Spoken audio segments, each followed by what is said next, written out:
Hello everyone, my name is Eric Chastain and thank you for joining me today as I show you how to export files for production from FRAMECAD Steelwise. The ideal way to export files for production is to export them directly to FRAMECAD Nexa.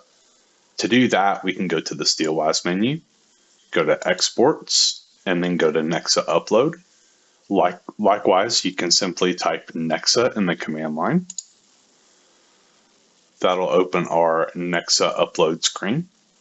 From here, we can select the project in FRAMECAD Nexa we want to upload to.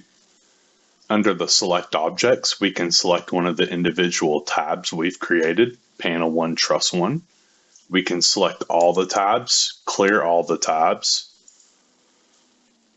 or you can simply expand one of these tabs and select an individual panel or an entire tab itself. From here, you can assign a job name to this production run, select the upload button, and upload that directly to Nexa.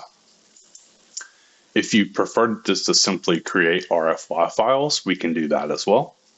Go to the Steelwise menu, go to Exports, select RFY Exports. You can also type RFY in the command line. From here, we can select an individual tab again. We can select all tabs. We can expand a tab and select an individual panel. Once we've selected what we want, we can select a location where we'd like to save it, and then we can select Export.